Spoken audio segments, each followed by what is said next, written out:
Okay, Benny, remember the plan? Sure, TC. Good morning. Can I help? You can indeed, my dear. I was hoping to part you from a little moolah. Moolah? I need to borrow a little money for a new home. Right. Shall we take a seat? Benny, you're up. My previous home has been destroyed, carried away by the trash men on the orders of Officer Dibble, and callously crushed. Oh, that's awful. You poor thing. I love that old home. Please help me buy a new one. Just think of the children. No problem. Really? No problem. Benny, enough with the violin. Okay, TC. Now then, let's get down to business. Okay. Shall we start with your name? Top Cat! Why, Officer Dibble, welcome to my humble abode.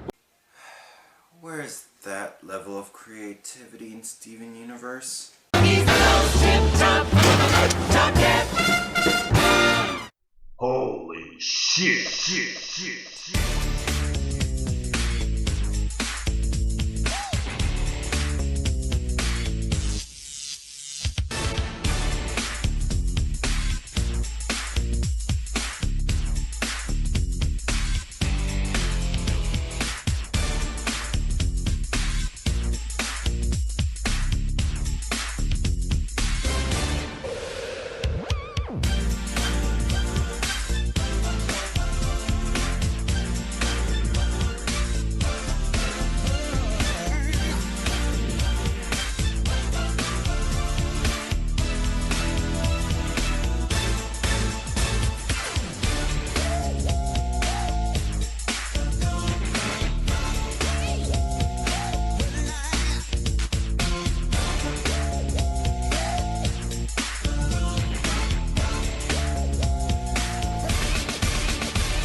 Now that's the best sounding elevator music I ever heard.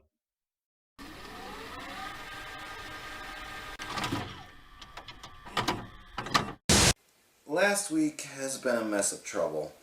Between having to sit through one of the worst reboots ever due to me not having enough time to finish the guilt-tripping review on time, being forced into a debate about money and politics and the corrupt system designed to crush us into nothingness, all the while seeing a movie that I recommended start to deflate over the course of a few weeks.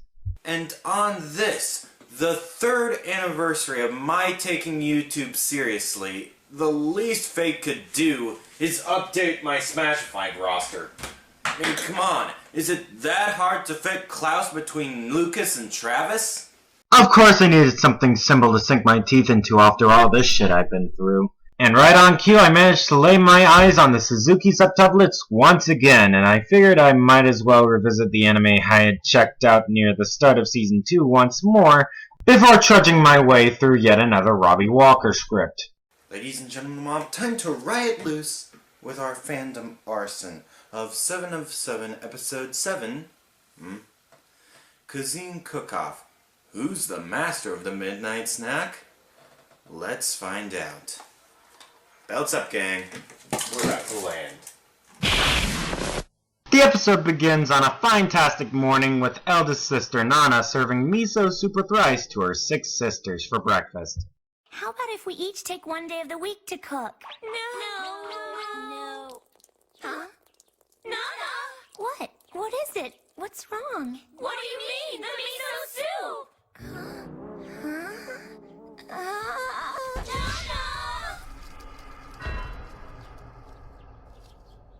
Yeah, it turns out Nana's down with a fever, meaning that one of her sisters has to take her place at school, much to their delight. She's staying home! It is great you feel so lousy! Kinda inconsiderate, don't you think, ladies? I mean, yeah, if you understand the mythos of this fruity little show, or you've watched it all the way through several times over if you're lucky, you'd get why they want her sick. But imagine if you stroll in blind without any knowledge of the show. This would be a decent introduction to the show, but not one you'd pop in right away. You know what I'm saying? And thus Nanachi is sent over in time for home ec class, where she's bunched together in a cooking group with Best Bep Hitomi. Nanachi is certain she inherited the same cooking skills as her elder sister, but Hitomi's taste buds prove otherwise. So leave it to the Powerpunk girls here to save the judges from digestive hell. My dish! You ruined our recipes, Nana Boo Boo. Okay, a few problems here. First off, Nana Boo Boo. What? Second, it's pretty damn clear that you tripped her. Why don't we just get them to tell the truth? Alright, because episode. So now Nanachi, technically Nana, and the Powerpunks Senrino, Megumi, and Motoko. Between this and the Powerpuff Girl reboot, I'm really hoping the Powerpuff references end here. Have to go take a makeup test the following week or face a failing grade as per usual with a slice of life show on trying to get into the same high school as a classmate. Yeah, this is the driving force of the anime. A mere schoolgirl's crush on a boy she knew from way back when. It's the simple things in life, you know? So the Powerpunks here decide that the only viable course of action would be a cook-off where the worst meal sees its chef enslaved for the victor. If Nana refuses, slander, everywhere. Cut to the Suzuki residence where Nana's condition has gotten hella worse. And after hearing of the cook-off from Nanachi's ever-slippery tongue, the sisters decide on serving midnight snacks to Nana to decide who gets to the school in the days leading up to the big test. So we'll decide who gets to go to school by cooking for Nana every night. You always have the best ideas, Nana-sama. Thank you. Mostly because we're ludicrously incompetent. So Nana-sama wins the day with some fucking rice pudding. Can't believe I have to bring up the consumption of fucking rice pudding by a fucking teenager on this show. And I can't fucking believe I said fuck 4 times. 5. But I know I'll bounce back to win in the end! Nana ends next to win out over Nanachi's dish, but leave it to Nana herself to leave a tip or two with each failure. Well, because with the hot pot, the 5 S's are all messed up. What are the 5 S's? When you season food, you have to add sugar, salt, sour vinegar, soy sauce, selfie bean paste, and you have to do it in that order. Look at this apple. It's shaped like a rabbit. It was the presentation of the food that got my appetite going. What if I laid out my sushi as though it were a blossoming rose? Nah, I'm more in the mood for udon noodles tonight. The day is mine! But I coordinated the nutrition with the seasoning and the presentation. That's good. But it's kind of chilly out tonight. It's the perfect evening for a warm meal. Yeah, sure it's chilly outside, but it's lame to have noodles or anything 2 nights in a row. Cooking reveals your character, and if you're in a bad mood, you're bound to taste it in the food you make. And besides, it's your job to be positive, right? That's the sort of character interaction plenty of testosterone scripts tend to avoid like the plague. I want you guys to have a wee look-see at Steven Universe for a brief moment and how it presents its characters. See, the titular character Steven starts off as childish and immature, but is a kind lad at heart, and as he develops as a person alongside everything he grows to cherish in his life, he begins to seek out peaceful alternatives to the more bloody choices in our lives. A fine example of this would be with the homeworld gems Lapis Lazuli, Peridot, and Jasper. Steven is initially afraid of these fellas, each in their own unique ways, but then his kindness triggers a change, and they grow to love him and his planet because of this strengthened connection. Peridot and Lapis have already made the transition. We're still waiting on Jasper, though. I hear she's underground with a group of monsters these days. Cut to the night before the big storm, and Nanachi's taking into account every tip and lesson she's gotten from Nana Prime, and the flavor of her omelet clearly shows. It's delicious, Nanachi! When did you learn to become such a good cook? That's my little secret! And it's a secret you can learn from experience. Not from expensive recipe books or silly YouTube videos. That's the stuff you learn from family.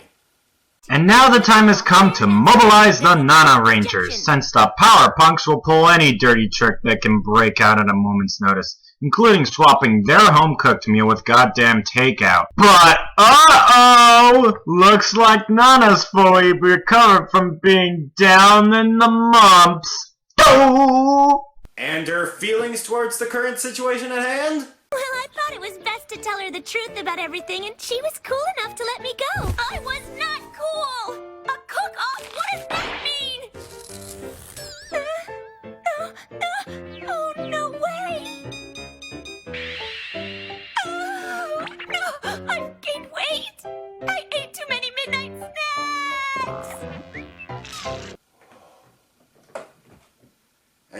real feeling, eh?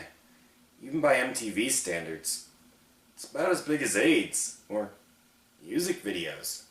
Joining Yuichi on the judges panel are Vice Principal Honda and Guidance Counselor Maruoka, the latter of which is voiced by Dan Green of all people. A certain sign of a good time. The Nana Rangers try to send in the ingredients, but Nana Blue demands otherwise. Thus Nanachi is cooking it up solo. Not that the Power Punks can put on a good show disguising catering goods with a well-paced cooking montage. Show don't tell at its finest, folks, I gotta tell ya. It seems all hope is lost for poor Nanachi, but then she remembers to keep thinking positive and stay determined. Cue the good idea. The judges will now compare your submissions. Miss Hayashiba's group has made a 5-course meal, and Miss Suzuki's group has made rice balls and fried eggs. A novel effort from the Power Punks, but remember that the category for this week is the Midnight Snack. So we need some input and we need some now. Judges? What else could be better for a midnight snack? It's fast, easy, tasty, and satisfying. I agree. If you eat something with too much culture in it, it's just gonna put you to sleep. And it takes a lot of time. But with rice balls, you can just eat as many as you want and it won't slow you down when you're studying. Spoken like a true Toriko character. And to rub salt in the wound, the Power Punks accidentally revealed their trick in front of the class.